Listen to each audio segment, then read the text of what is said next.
السلام علیکم۔ جب بھی پاکستان اور بھارت کے درمیان کوئی بھی نئی کشمکش برپا ہوتی ہے، کوئی جنگ کی صورت بنتی ہے، تو میں دیکھتا ہوں کہ ہمیشہ کلاک ورک کی طرح غزوہ ہند کی باتیں شروع ہو جاتی ہیں۔ یہ میرے لیے بڑی پریشان کن، تشویشناک اور تکلیف دہ بات ہے کہ ایک ایسا واقعہ، ایک ایسا معرکہ جو اپنی پوری متعلقات کے ساتھ مکمل ہو چکا، پیش آ چکا، ختم ہو چکا ایک معاملہ، وہ جیسے احادیث میں بتایا گیا تھا ہو بہو ویسے ہی پیش آ گیا، مکمل ہو گیا۔ اس کے تقریباً 1300 برس کے بعد بھی آج ہم ادھر بیٹھے ہوئے ہر موقع پر یہی اندیا دے رہے ہوتے ہیں کہ بس ہمارے ذریعے سے بس کوئی غزوہ ہند پیش آنے والا ہے۔ یعنی ہمیں اپنی ملک کی اور اپنے عوام کی اخلاقی گراوٹوں کا، معیارات کا اندازہ ہے۔ ہمیں پتہ ہے کہ ہم کیسے ملک ہیں۔ میں کوئی بھارت کے مقابلے میں نہیں بات کر رہا، سب ممالک کی تقریباً یہی حال ہے۔ مسلمانوں کی حالت پوری دنیا کے اندر اندوہناک ہے۔ ہم دین اسلام سے اتنے ہی دور جا چکے ہیں جتنے ایک زمانے میں یہود و نصارہ اپنے اپنی کتابوں سے دور چلے گئے تھے۔ ایسے دور میں ایسی چیزوں کی امید رکھنا، اور ایک ایسے واقعے کے ذریعے سے جو واقعہ پورا ہو چکا، بھائی ختم ہو چکا معاملہ، تو یہ بات بڑی ہی تشویشناک ہے۔ اور میں دیکھتا ہوں کہ تمام مختلف مکاتب فکر کے علماء بھی یہ بات اچانک شروع کر دیتے ہیں کہ بھائی بس غزوہ ہند جیسے پیش آنے والا ہے۔ تو میں چاہتا ہوں کہ اس کے اوپر تھوڑی سی آج بات کروں، اگرچہ میں چاہوں گا کہ اس کے اوپر اب ایک کچھ سیریز آف ایپیسوڈز کروں اور بتاؤں کہ غزوہ ہند میں احادیث میں ایگزیکٹلی کیا فرمایا گیا تھا اور وہ کیسے کیسے پورا ہو گیا۔ لیکن آج ذرا خلاصے کے اعتبار سے بات کرتے ہیں۔ دیکھیں، نبی اکرم صلی اللہ علیہ وآلہ وسلم نے اپنے بعد کے جتنا بھی زمانہ قیامت تک کے درمیان میں تھا، اس پورے زمانے کے متعلق بہت سی باتیں ارشاد فرمائیں۔ کچھ باتیں اول دور کے بارے میں تھیں، کچھ اوسط دور کے بارے میں تھیں، اور کچھ بالکل اخروی آخری دور کے بارے میں تھیں کہ جو قرب قیامت کی نشانیاں کاؤنٹ ہوتی ہیں۔ نبی صلی اللہ علیہ وسلم کا مقام و مرتبہ بھی اور ان کی ذمہ داری بھی یہی تھی کہ وہ ایسا ہی کرتے۔ آخر ان کو جتنے عرصے کے لیے ان کی نبوت کو دنیا میں رہنا ہے، ان کی ہدایت سے دنیا نے اپنی راہ درست کرنی ہے اللہ تعالیٰ کی طرف، اس سارے عرصے کے متعلق جتنے بھی واقعات اس میں پیش آنے ہیں، ان کے متعلق نبی صلی اللہ علیہ وسلم وقتاً فوقتاً اپنے اصحاب رضوان اللہ تعالیٰ علیہ مجمعین کو بتاتے رہتے تھے، مطلع کرتے رہتے تھے۔ ایک تو یہ بات ہو گئی۔ دوسری بات یہ کہ پھر وہ جو تمام اطلاعات ہیں وہ ہم تک قرآن پاک کے ذریعے سے نہیں پہنچی، وہ ہم تک اخبار احاد اور احادیث کے ذریعے سے پہنچی ہیں، جن کے اوپر بہت ساری بہت ساری جو ہے ایک ایکسرسائز کی ضرورت پیش آتی ہے کہ آپ وہاں سے ملے ہوئے ڈیٹا کو انفارمیشن میں تبدیل کریں، اس کو آگے کسی مصداق کے اوپر منطبق کریں۔ یہ تمام ایفرٹس ہم نے ایز انسان کرنی ہوتی ہے، اور کی ہمارے بزرگوں نے بڑی عالیشان اس میں ایفرٹس کی۔ مگر یہ بات پھر بھی تمام اصول کے علماء مانتے ہیں کہ یہ انفارمیشن ضنی ہے، پروبیبلسٹک ہے۔ آپ کو جو باتیں پتہ چلتی ہیں، آپ حتی الامکان کوشش کرتے ہیں کہ اس کے متعلق صحیح رائے اختیار کریں، لیکن آپ نہیں جانتے کہ آپ نے جو رائے الٹیمیٹلی اختیار کی ہے وہ درست ہے کہ نہیں ہے۔ اسی لیے احادیث کے بارے میں بڑی احتیاط کا رویہ ہونا چاہیے۔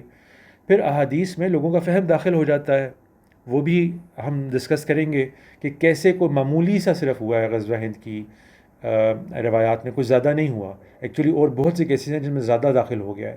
غزوہ ہند میں تو بہت مختصر داخل ہوا ہے فہم، لیکن وہ بھی ہمیں مس گائیڈ کرنے کے لیے لگتا ہے کافی ہو گیا۔ تو نبی صلی اللہ علیہ وسلم نے بہت سی باتیں جو اول دور کے بارے میں ارشاد فرمائی تھیں، وہ فوراً ان کے دنیا سے جانے کے بعد ہی بعض باتیں خلافت راشدہ کے دوران میں پوری ہو گئیں، بعض خلافت راشدہ کے مختصراً کچھ عرصے کے بعد پوری ہو گئیں۔ اسی طریقے سے بہت سی آپ صلی اللہ علیہ وسلم نے باتیں ایسی فرمائی تھیں جو اس کے تقریباً 1000 سال کے بعد جا کے پوری ہوئی ہیں، جیسے قسطنطنیہ کی فتح تھی، اور اس طرح کی کتنی روایات ہیں جو پوری ہو گئی۔ پھر بہت سی باتیں آپ صلی اللہ علیہ وسلم نے قرب قیامت کی فرمائی تھیں، وہ ہم آج اپنی سر کی آنکھوں سے پورا ہوتے دیکھ رہے ہیں۔ عربوں کو عمارتوں کی بلندی مقابلہ کرتے دیکھ رہے ہیں، غلامی کا خاتمہ ہوتے دیکھ رہے ہیں۔ ان ساری باتوں کے ہم خود شاہد ہیں۔ اس لیے نبی صلی اللہ علیہ وسلم کی باتوں کو ان کسی دور کے کس حصے سے یعنی کسی زمانہ نبوت کے یعنی جو بات میں کرنا چاہ رہا ہوں وہ یہ ہے کہ کسی بھی نبی کے کو جتنا دور دیا جاتا ہے اس کی حکومت کے لیے، کسی رسول کو جو دور دیا جاتا ہے اس کی حکومت کے لیے، جیسے موسیٰ علیہ السلام کو لگ بھگ 2000 سال کا عرصہ تھا جو دیا گیا، تو یہ دیکھنا پڑتا ہے کہ جو پیش گوئیاں اس زمانے کے لیے کی گئی ہیں وہ اس دور کے کس حصے میں پیش آنی ہیں۔ بہت سی پیشین گوئیاں ہوتی ہیں جو بہت جلدی پیش آ جاتی ہیں، بہت سی ہوتی ہیں جو ان کے دور کے اینڈ میں پیش آتی ہیں۔ تو غزوہ ہند کی روایات جو ہیں وہ بالکل نبی صلی اللہ علیہ وسلم کے دور کے متصلاً بعد، تھوڑے ہی عرصے کے بعد، almost less than a century, یعنی ہاف اے سینچری کے بعد وہ پوری آنی شروع ہو گئیں۔ پہلا قافلہ جس نے حملہ کیا ہند میں بعض جگہوں کے اوپر حضرت عمر کے دور سے سٹارٹ ہو گیا، پھر حضرت عثمان کے دور میں ہوا، پھر علی رضی اللہ عنہ رضوان اللہ تعالیٰ علیہ مجمعین کے دور میں ہوا، اور پھر آخر اس کے بعد ایک مارکہ بالکل ویسے پیش آ گیا جیسے حدیث میں بتایا گیا تھا، جس کو ہم سب مسلمان جانتے ہیں، خصوصاً پاکستان میں رہنے والے، محمد بن قاسم کے واقعے کے ذریعے سے۔ وہاں یہ واقعہ پوری اپنی شد و مد کے ساتھ، اپنے تمام متعلقات کے ساتھ پورا ہو گیا۔ وہی ہوا، انہوں نے سندھ اور ہند پہ حملہ کیا، یہاں سے اسی طریقے سے خزانے لے کر ادھر اپنے واپس حکمرانوں کو بھجوایا، جن کے زیر تسلط اب تک نہ صرف عرب تھا بلکہ بیت المقدس بھی آ چکا ہوا تھا۔ پھر انہی کے اندر قیدیوں کو بھی زنجیروں میں جکڑ کے لے جایا گیا، بالکل جیسے حدیث میں بتایا گیا تھا۔ وہ واقعہ اپنی پوری آب و تاب کے ساتھ پورا ہو چکا، اتنا پہلے پورا ہو چکا، اب کیا تلاش کر رہے ہیں ہم لوگ؟ یعنی کتنی مرتبہ یہ واقعہ پورا ہوگا تو اس کے بعد ہمیں یقین آئے گا کہ ہاں یہ والی بات تھی جو نبی صلی اللہ علیہ وسلم نے فرمائی۔ تو جان لیجئے کوئی ایسا واقعہ نہیں ہوگا جس پر ہم مطمئن ہو جائیں کہ یہ وہ واقعہ ہے۔ ہم اگر ہو بھی کہ مطمئن تو اور امت مطمئن نہیں ہوگی۔ اس کی وجہ کیا ہے؟ اس کی وجہ ابراہیمی ادیان، یعنی میں یہ لفظ پاپولر کنسیپشن کے لحاظ سے استعمال کر رہا ہوں، ورنہ دین تو ایک ہی اللہ تعالیٰ کا ہمیشہ سے، لیکن مثال کے طور پہ جیسے یہودیت، نصرانیت اور اسلام تینوں کو ابراہیمی ادیان شمار کیا جاتا ہے، تو میں اس پاپولر کنسیپشن کے لحاظ سے بات کرتے ہوئے جمع کا صیغہ استعمال کر رہا ہوں کہ ابراہیمی ادیان کا ایک بڑا ایک پیکولیرٹی ہے جو آپ کو یہود سے لے کے آج تک نظر آتی ہے، اور وہ پیکولیرٹی یہی ہے کہ جو بھی پیشن گوئیاں سنائی جاتی ہیں وہ امت کبھی ماننے پہ تیار نہیں ہوتی جب وہ پیش آ رہی ہوتی ہیں یا پیش آ چکی ہوتی ہیں کہ وہ پیش آ گئیں، وہ پھر بھی ان کا انتظار کرتے رہتے ہیں۔ یہود سے شروع کر لیں، ان کے ہاں بھی یہی ہوا، ان کے ہاں پیشن گوئیاں تھیں بہت سے نبیوں کے، رسولوں کے آنے کی، انہوں نے وہ نہیں مانی۔ حضرت عیسیٰ علیہ السلام تمام ان کی نشانیوں کو پورا کرتے ہوئے اور یحییٰ علیہ السلام آ گئے، انہوں نے ان کا صاف انکار کر دیا، اور وہ آج بھی مسیحا کا انتظار کر رہے ہیں۔ کتنی دفعہ اس کے بعد بھی ایسے واقعات پیش آئے، حضرت عیسیٰ علیہ السلام کے دنیا سے جانے کے تھوڑے عرصے کے بعد بار کخبہ کی میوٹنی پیش آئی جروسلم میں، اس کو پڑھ لیں، وہ تب بھی انہوں نے یہ کہا کہ ہمارا مسیحا آ گیا۔ وہ تو جب شکست کھا گیا اور مارا گیا تو انہوں نے کہا اوہو ہم غلط تھے۔ ابھی آج تک بھی وہ یہی کر رہے ہیں۔ یہ اکتوبر 7 2023 کے بعد دوبارہ آپ ان کے ربیوں کو سنیں تو وہ یہی بات فرما رہے ہیں کہ جی وہ وقت آنے والا ہے جب ہمارے مسیحا نے آنا ہے۔ تو یہ اینڈلیس ایک اسٹیٹ ہوتی ہے، کبھی نہیں مانتے یہ لوگ کہ وہ چیز پوری آ گئی۔ عیسائیوں کے ساتھ دیکھیے کیا ہوا، واضح طور پر ان کو بتایا گیا کہ ایک نبی، ایک رسول آنے والا ہے۔ ان کے القابات موجود ہیں بائبل کے اندر کہ صادق اور امین آئے گا، یہ الفاظ آج کی بائبل میں بھی لکھے ہوئے موجود ہیں۔ ان کے آنے کے بعد 1000 سال کی حکومت قائم ہو جائے گی اللہ تعالیٰ کی، وہ ہو گئی دنیا میں، دنیا نے اس کو ایکسپیرینس کیا، مسلمانوں نے اس کو ایکسپیرینس کیا۔ نبی کریم صلی اللہ علیہ وسلم آ گئے، انہوں نے ماننے سے انکار کر دیا، وہ اب بھی ملینیل کنگڈم کا انتظار کر رہے ہیں۔ کبھی جا کے ان کی لیفٹ بیہائنڈ سیریز پڑھ لیں یا اس بنی ہوئی فلم دیکھ لیں، وہ ریپچر کا آج بھی انتظار کر رہے ہیں۔ اس کے بعد پھر دجال نے آنا ہے ان کے نزدیک، اور پھر حضرت عیسیٰ علیہ السلام نے آنا ہے، اور وہ جب شکست دے لیں گے دجال کو پھر وہ 1000 سال سٹارٹ ہوں گے، کیونکہ ان کے نزدیک وہ مصداق جو نبی صلی اللہ علیہ وسلم کو بتایا گیا تھا صادق اور امین، وہ دراصل عیسیٰ علیہ السلام کے اوپر فٹ بیٹھتا ہے۔ یہی معاملہ نبی صلی اللہ علیہ وسلم کی امت کے ساتھ پیش آیا۔ امام مہدی کا انہوں نے ذکر کیا، وہ واقعہ امیجیٹلی پیش آ گیا ان کے فوراً بعد ہی، نبی صلی اللہ علیہ وسلم کے فوراً بعد۔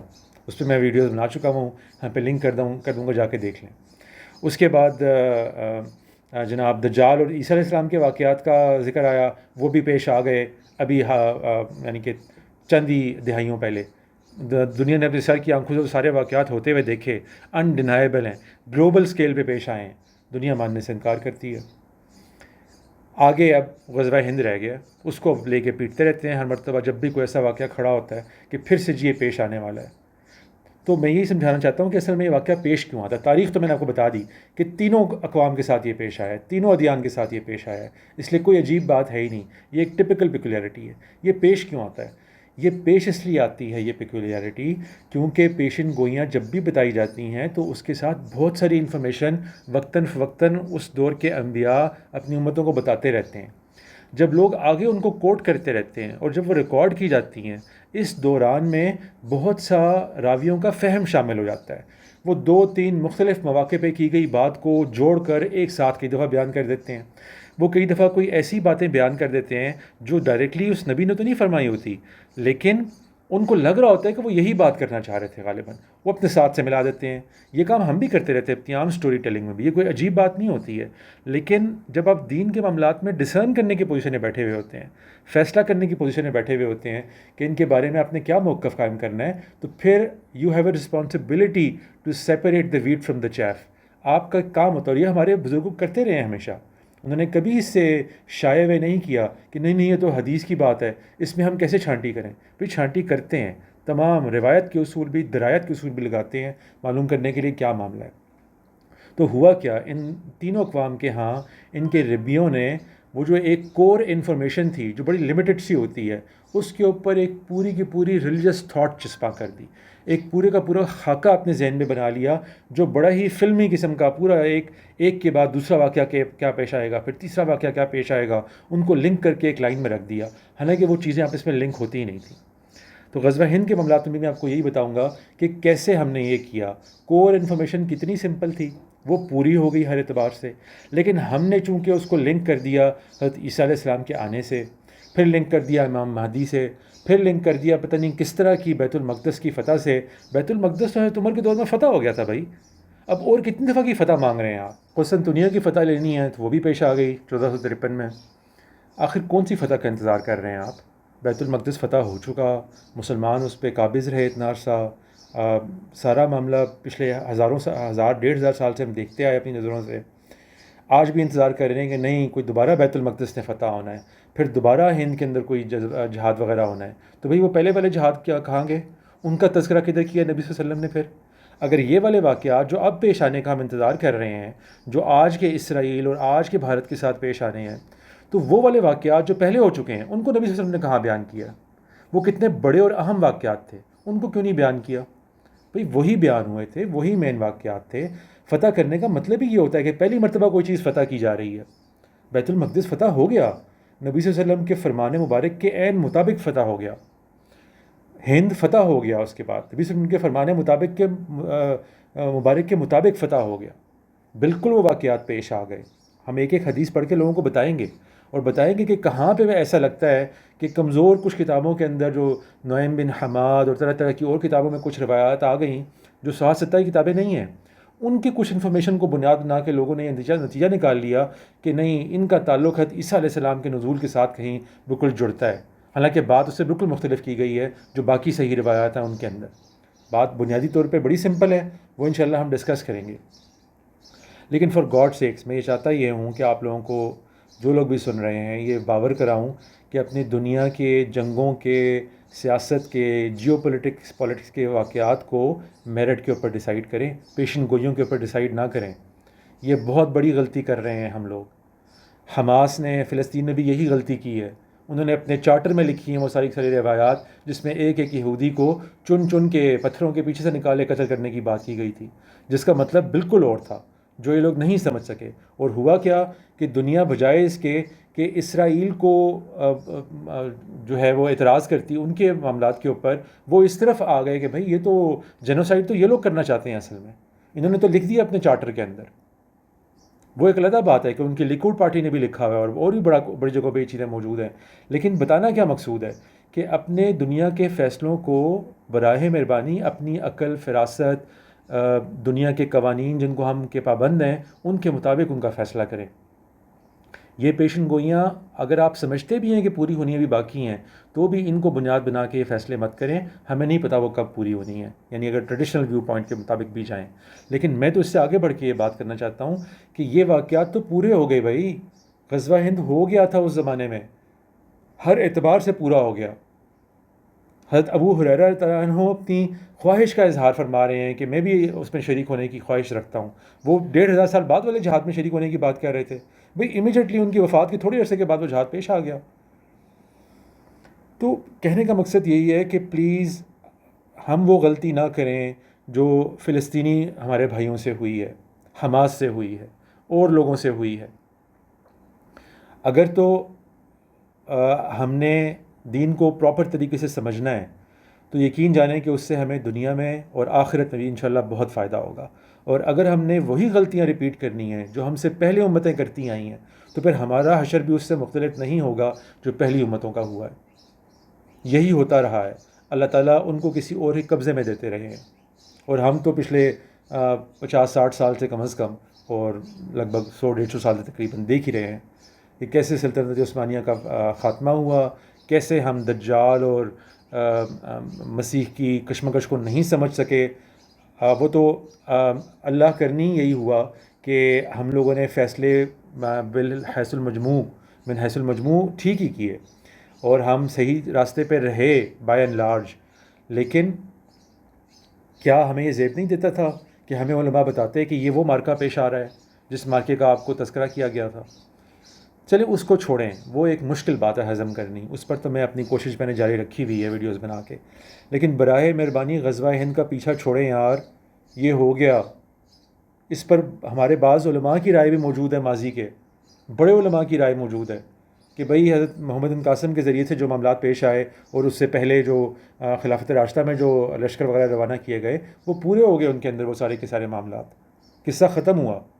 اب آپ نے جو بھی فیصلہ کرنا ہے وہ آج کی اپنی وسعت کو دیکھتے ہوئے، اپنی دنیا کے حالات کو، معاملات کو دیکھتے ہوئے ان کے مطابق فیصلہ کریں. ان پیشن گوئیوں کو پلیز بیچ میں مت لائیں. یہ میری دردمندانہ اپیل ہے اپنے بھائیوں اور بہنوں سے کہ پلیز اگر آپ کو کوئی شک ہے کہ غزوہ ہند ابھی بھی پیش آنا ہے تو میرے آگے آنے والے ویڈیو ضرور دیکھیے گا. میں اپنے پیٹریون کا لنک بھی دے رہا ہوں، وہاں بھی میں اس کو ٹیکسٹ فارم میں ڈالتا رہوں گا. آپ وہاں پہ بھی سبسکرائب کر کے وہ پڑھ سکتے ہیں، لیکن یوٹیوب پہ تو میں فری میں ڈال دوں گا. آپ دیکھیے یہاں پہ اور باور کیجئے پلیز کہ یہ واقعات پیش آ گئے. اب ان واقعات کی آڑ میں ہمیں کسی جنگ میں نہ دھکیل دیجیے گا. اس لیے میری علماء سے خاص کر کے اپیل ہے کہ پلیز غزوہ ہند کو ان معاملات کے ساتھ ریلیٹ کرنا چھوڑیں، جیسے میں ربیوں سے اپیل کرتا ہوں کہ وہ اپنے مسیح کے معاملات کو اسرائیل فلسطین کے حالیہ معاملات کے ساتھ لنک کرنا چھوڑیں پلیز. ان کا کوئی آپس میں جوڑ نہیں ہے. والسلام.